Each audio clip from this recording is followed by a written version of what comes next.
El Evangelio de este primer domingo de Adviento, con el cual iniciamos el nuevo año litúrgico correspondiente al ciclo A, está tomado de Mateo capítulo 24, versículos del 37 al 44. En él Jesús nos aconseja estar preparados para la llegada del Hijo del Hombre, para su llegada al final de los tiempos.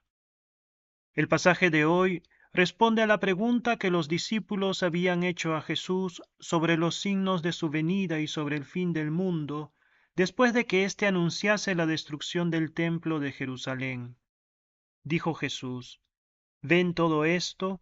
Pues les aseguro que no quedará piedra sobre piedra, ni una que no sea derruida.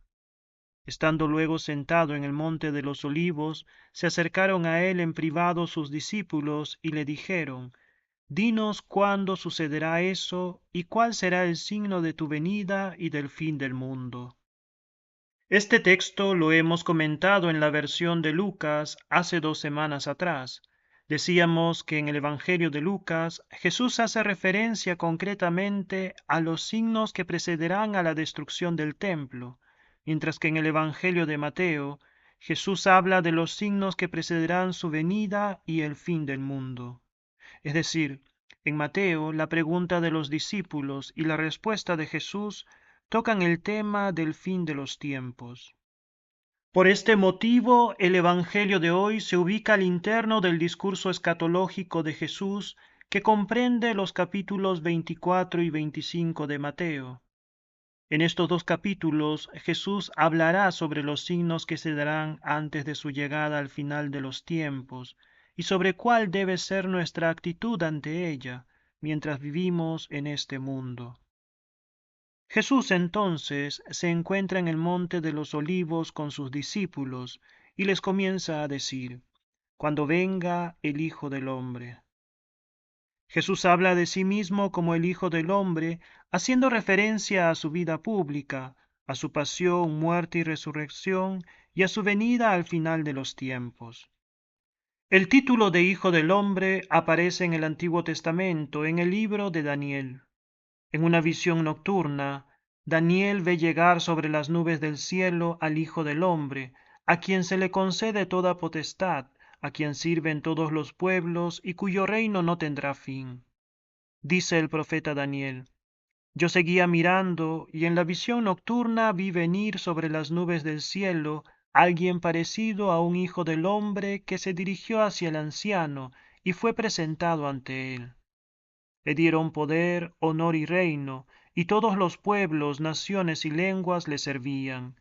Su poder es eterno y nunca pasará, y su reino no será destruido. En este pasaje se menciona a un ser humano, a un hijo de hombre, que supera la condición humana, a quien se le otorga un poder ilimitado, un poder eterno. De modo que Jesús, conociendo este fragmento de la Escritura, no sólo emplea el título de Hijo del Hombre para referirse a sí mismo con modestia, sino que lo aplica a sí mismo porque quiere que sus oyentes vayan descubriendo quién es Él en realidad. Esto se puede ver en el capítulo 16 de Mateo, donde Jesús pregunta a sus discípulos qué es lo que dice la gente sobre Él. Dijo Jesús: ¿Quién dicen los hombres que es el Hijo del Hombre?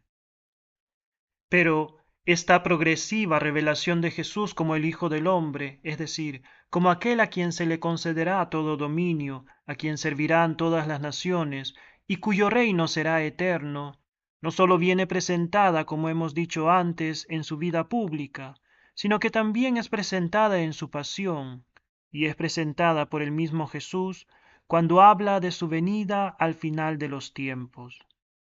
Con esto se nos da a entender la clara intención del evangelista de mostrar que la profecía de Daniel se cumple en Jesucristo.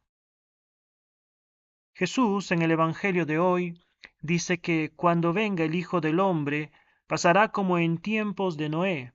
Antes del diluvio, la gente comía y bebía y se casaba. El capítulo 6 del libro del Génesis nos dice que en tiempos de Noé, antes del diluvio, la maldad del hombre cundía en la tierra, y que todos los proyectos de su mente eran puro mal de continuo, y que la tierra estaba corrompida en la presencia de Dios, porque se había llenado de violencias. Esto último se vuelve a repetir en el diálogo de Dios con Noé. Dijo Dios: la tierra está llena de violencias por culpa de los seres humanos. Dios, dice el libro del Génesis, miró a la tierra y vio que estaba viciada. Todas las criaturas tenían una conducta viciosa sobre la tierra. Por ello el narrador expresa que el Señor se indignó en su corazón. Desde el capítulo 3 del libro del Génesis, vemos cómo el ser humano, creación de Dios, va rompiendo la comunión con Él, va alejándose de Él a través del pecado. En el capítulo 3 del Génesis se nos narra el pecado de Adán y Eva. En el capítulo 4 se nos relata el asesinato de Abel a manos de su hermano Caín, así como la creciente violencia proveniente de los descendientes de Caín. Dijo Lamec, descendiente de Caín: yo maté a un hombre por una herida que me hizo, y a un muchacho por un cardenal que recibí. Caín será vengado 7 veces, mas Lamec lo será 77. El capítulo 5, por su parte, nos recuerda la maldición de la tierra a causa del pecado de Adán. En medio de esta sucesiva degeneración humana, a finales del capítulo 5, aparece el nombre de Noé como esperanza para hallar consolación. Dijo Lamec, descendiente de Caín y padre de Noé: este nos consolará de nuestros afanes y de la fatiga de nuestras manos, por causa del suelo que maldijo el Señor. El capítulo 6 del Génesis nos presenta a Noé como un hombre que había hallado gracia a los ojos del Señor. El narrador nos dice que Noé fue el varón más justo y cabal de su tiempo, y que andaba con Dios. La integridad y la justicia de Noé son recordadas en el libro del Eclesiástico del Sirácida. Dice el texto: Noé demostró ser íntegro y justo. La segunda epístola de San Pedro recuerda también la justicia de Noé. Dice el texto: Dios preservó a Noé, heraldo de la justicia. Pero volvamos al Evangelio de hoy. Mateo dice que la gente comía y bebía y se casaba. Esta frase no solo expresa la cotidianidad en la que el diluvio sorprendió a las personas del tiempo de Noé, sino que también revela el desinterés de la gente por vivir en comunión con Dios, porque las personas, como nos ha dicho el libro del Génesis, habían decidido vivir en la maldad. La expresión la gente comía y bebía y se casaba viene empleada con algunas variaciones en algunos pasajes bíblicos para manifestar el disfrute del presente, dejando de lado a Dios. Tenemos, por ejemplo, el texto de Isaías, donde el pueblo se regocija en vez de lamentarse. Dice Isaías: aquel día el Señor Sebaot convocaba al llanto y al lamento, a raparse y ceñirse la arpillera, pero todo fue jolgorio y alegría, degüello de bueyes y de ovejas, comer carne y beber vino, comamos y bebamos, que mañana moriremos. San Pablo, en su carta a los Corintios, usa esta frase de Isaías para ayudar a entender a la iglesia de Corinto que la fe en la resurrección de los muertos es consecuencia y forma parte de la fe en la resurrección de Jesús. Dijo Pablo: si los muertos no resucitan, comamos y bebamos, que mañana moriremos.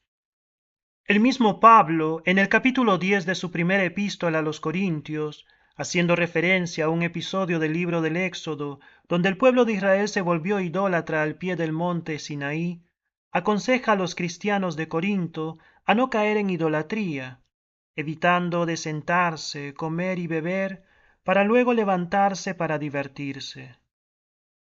Esta frase la encontramos de manera similar en el Evangelio de Lucas, en la narración de la parábola del hombre rico que tuvo una cosecha tan abundante que mandó edificar graneros más grandes para almacenarla, pero que al final le reclamaron la vida sin que pudiese disfrutar de sus riquezas. Se dijo a sí mismo el hombre rico: ahora ya tienes abundantes bienes en reserva para muchos años, descansa, come, bebe y banquetea. Estos textos nos muestran cómo los distintos personajes, a través de la frase la gente comía y bebía y se casaba, vuelven la espalda a Dios. En el libro de Isaías, porque el pueblo no obedece lo que pidió el Señor. En la carta a los Corintios, porque algunos afirmaban que no había resurrección de muertos. En el libro del Éxodo, al cual hace referencia Pablo, porque el pueblo se construyó el becerro de oro para adorarlo. En el Evangelio de Lucas, porque el hombre rico, de manera egoísta, pensó que tenía la vida asegurada poseyendo muchos bienes para sí, sin recordar que la vida es un don que le es dado. Lo mismo pasó en tiempos de Noé, dice el Evangelio de hoy.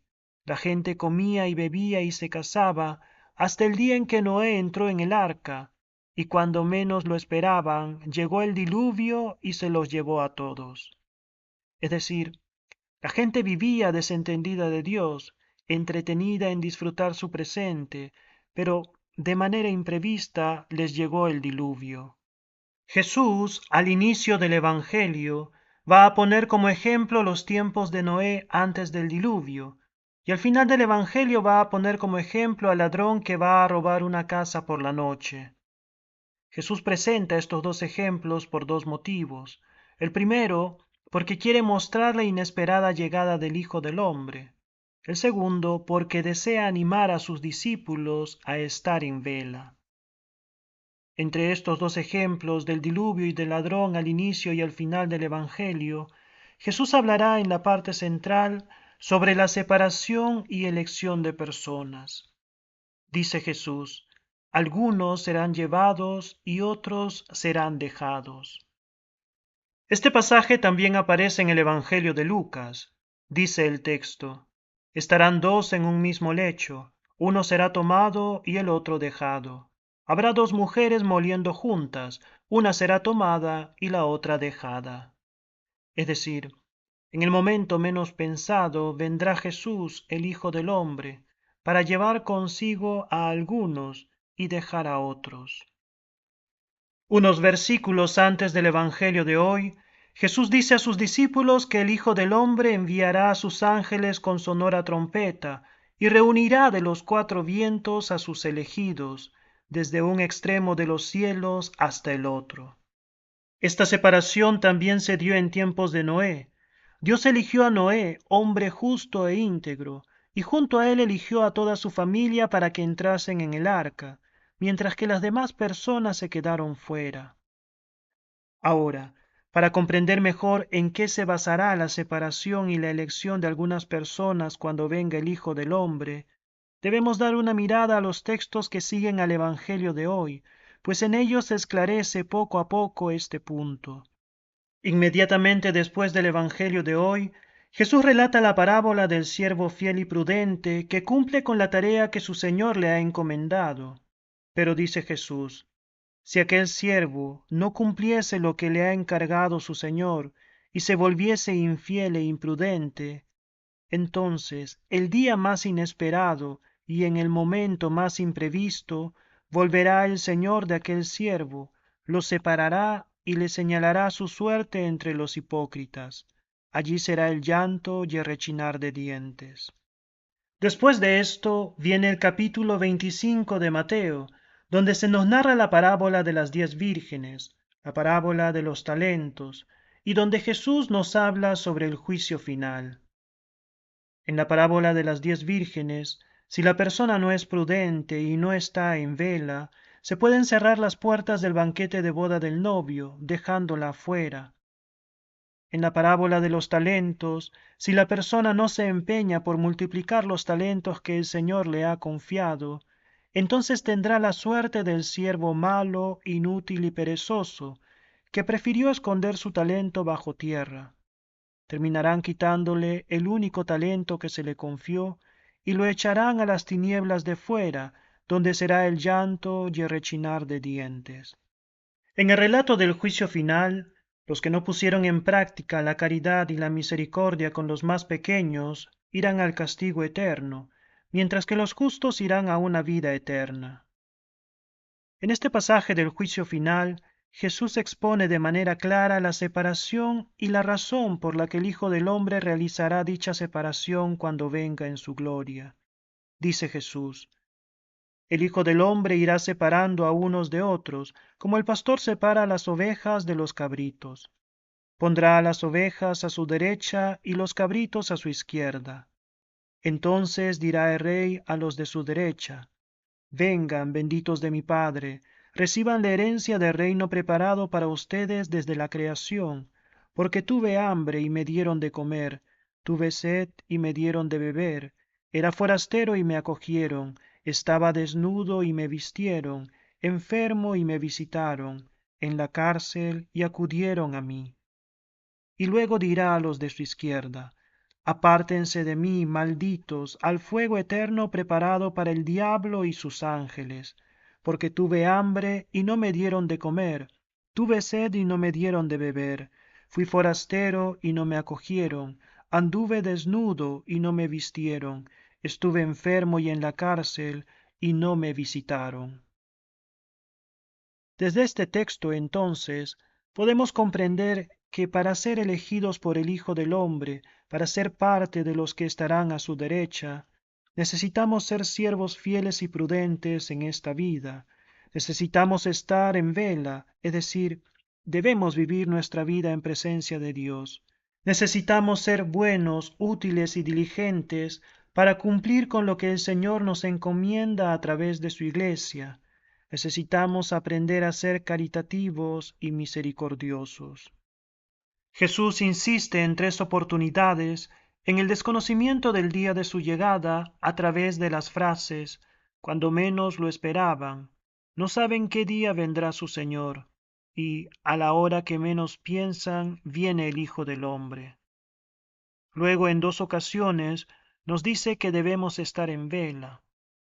Las insistentes palabras de Jesús quieren ser para nosotros una invitación a vivir la vida cristiana como auténticos seguidores suyos, esto es, seguirlo bajo su misericordia y su gracia. De esta manera es como nos mantendremos preparados, de este modo es como estaremos en vela ante la imprevista llegada del Señor. Por tanto, hoy el Evangelio nos invita a esperar la llegada de Jesús al final de los tiempos, pero en el contexto de este primer domingo de Adviento, con el cual estamos próximos a celebrar el nacimiento de Jesús en Belén, nos invita a esperar dicha solemnidad con gran expectativa. Es por esta razón que el Evangelio de hoy nos anima a entrar en el camino de la conversión, nos invita, como lo hizo Noé, a andar con Dios, nos exhorta a erradicar la violencia de nuestra vida, nos alienta a vivir cada momento en presencia del Señor, nos motiva a ser fieles y prudentes servidores de Dios, nos pide ser bien intencionados, eficientes y solícitos en la misión que Cristo nos confía por medio de su Iglesia, y nos mueve a poner en práctica la caridad y la misericordia. Muéstranos tu misericordia, Señor, y danos tu salvación.